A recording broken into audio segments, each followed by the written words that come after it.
What's up, guys? This has been a long time coming, and I'm finally trying to introduce the B5 into my YouTube channel.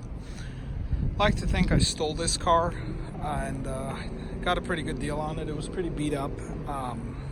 Definitely didn't look like this, but picked it up on Christmas Day. This was kind of my own present to myself.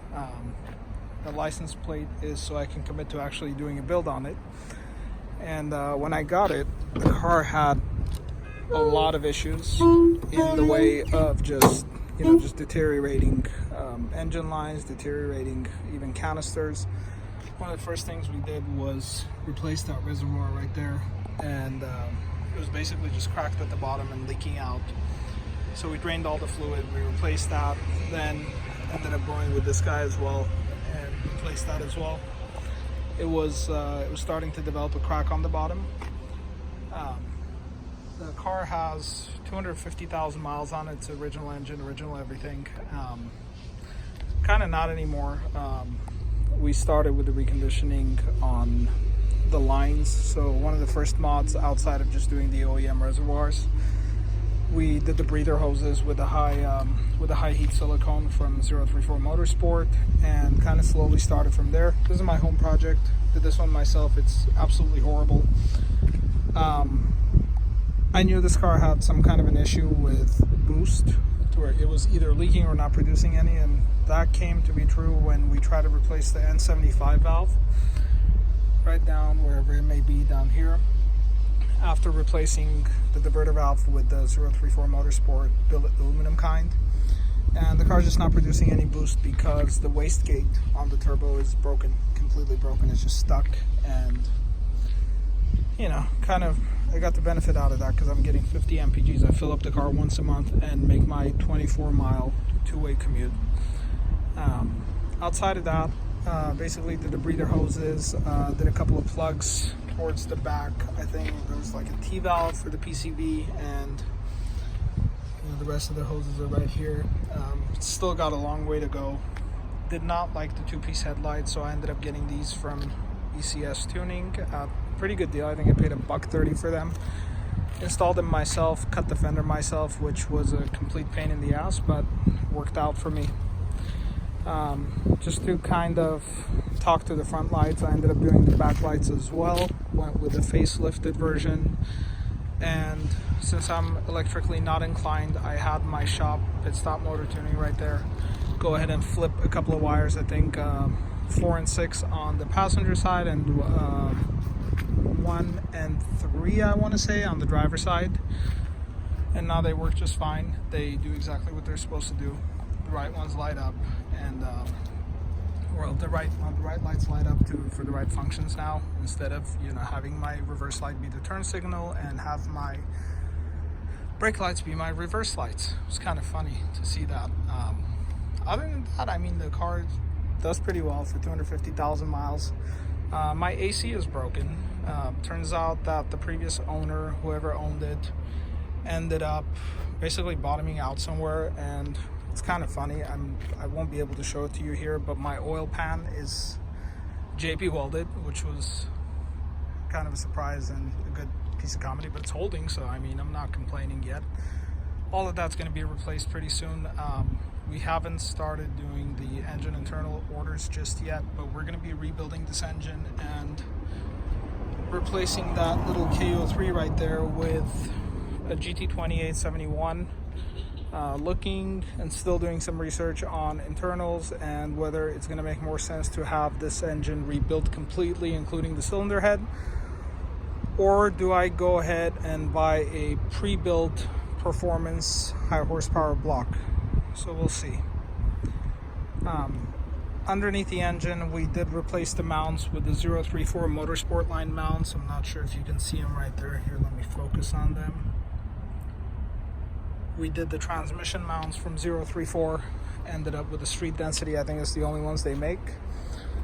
That really eliminated a lot of slop in the drivetrain because the car is just old and deteriorating. Here we had a lot of knocking, so I ended up doing the 034 rebuild kit on the front control arms, just the whole control arm set. Ended up getting the tie rods as well. as recommended by the site, but we haven't installed it because we haven't done an alignment, and I'm trying to save that for when we get coilovers, and that way we could just do a corner balance and alignment. I still don't know if I'm building this for road course use or if I'm building it for drag race use, but I'm realizing more and more it makes more sense for me, for what I like, to build it for a road course and just kind of have it, you know, be mildly powerful, maybe about the 400 to 500 range, nothing more. I would probably be even happy with 350, trying to, you know, keep it powerful enough, but nothing crazy that the rest of the car can't handle. I'm trying to avoid replacing axles, replacing differentials if we can keep it stock, because I think the differentials are fine, the axles are fine. We checked it. We actually ended up replacing this driver's side axle because it was the CV boot was leaking, so we had to get a whole assembly and replace it. Speaking of, car needed brakes, so I asked my shop to get me the cheapest but nicest brake pads and rotors possible. So we are running, we're running the Zimmerman, I think, yeah, Zimmerman cross-drilled rotors on the front and the back, and if I'm not mistaken, Akebono pads, but I may be wrong. I have no idea what he put in there, but I didn't care. I just wanted it to be cheap and nice.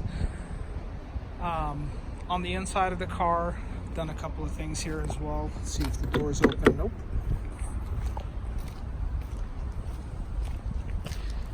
Here on the inside of the car, it's fairly stock. It's kind of goofy, but I'm really lucky I got the platinum cloth seats. Apparently it was a rare option. Ended up doing the JHM short throw shifter myself, which is a complete pain in the ass, and I would just have somebody else do it, honestly. Just the amount of workspace offered in these pre-facelift cars sucks. So got a lot of cuts on my hand, and you know, just getting in there and tightening it up and making sure it's all aligned and proper, it just was not a lot of fun. But also ended up getting this 034 shift knob, which was gifted to me by Nick at 034, just to kind of as a congratulatory present on the B5, because my OEM shift knob, which was still a really nice shift knob, ended up wearing out, and the pattern coin on top was coming out of place and kept popping out, so he ended up gifting this to me. I found this, I found the shift boot on Amazon. I think I paid like 20 bucks, probably less than that. And it just got the Nürburgring logo on it. It's kind of cool, you know. The car's never been on the Nürburgring. It actually hasn't even seen a track yet. But, you know, it's 20 bucks, so why the hell not? Other than that, I also did some recon in the gauge cluster. It was missing a bunch of lights, so I ended up doing that. The car's got a long way to go. Tomorrow I should be receiving a big list of drivetrain components parts from 034 Motorsport. I think I got a differential carrier, rear subframe bushing, I got the rear sway bar end links, I think a front snub mount, if I'm not mistaken, and a couple of other things. I have no idea what I ordered, but it's basically been focusing on spending money here because the B9 is pretty much complete. I don't think there's anything on that B9 that I could get that I don't have. But this is the new project. Oh, and I ended up going with, which is not on the car, but it's a high-flowing exhaust manifold and a high-flow racing cat, which my mechanic is now telling me that I can't use with the GT20 871, which kind of sucks, so I'll probably end up selling that. You heard that? And then body-wise, I did end up replacing the front bumper. I got it from LKQ Pick-A-Part. Had my body shop painted. I spray painted the grille myself. Got those rings from Jay Zwecker, or yeah, I think Jay Zwecker, that's his name on Instagram. The back could use some black badging as well, just to kind of go with the flow, if you will. Tires are garbage. I bought them with these tires. They're called Aptones or something like that. Harmonic Aptones, I think that's what it's called.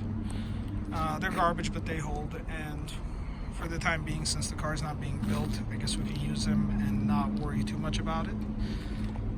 Tints peeling away in certain places, but I mean, overall, you can't argue with the fact that this 22-year-old car looks absolutely fantastic. And by this point, I forget which side of the car. I think it was this side without the gas cap, but it looked like somebody just had gotten behind the fender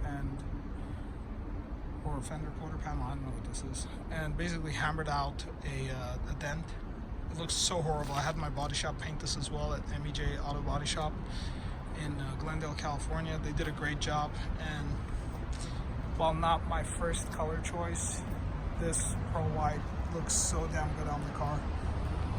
I'm just really excited about building this thing, and then tomorrow I'm going to highlight some of the installation and some of the parts that are going to go on the car. And I'm just really excited to build this thing to the point where it starts breaking down on me constantly, because, you know, I've never had a tow truck built before, but after, probably I want to say after the end of the year, I will end up having a big fat tow truck built. So I'll attach some pictures of some parts in the car as part of the end of the video, and hopefully get some runs in it. I mean, it's 150 horsepower of Fury right now with a non-functional turbo, so the thing goes to 0 to 60 eventually, and I'm very happy with it as a commuter. It's been problem-free, headache-free, leak-free, and I fill that up once a month. And I have a 24-mile commute 5 days a week. Can't tell me that's not a win.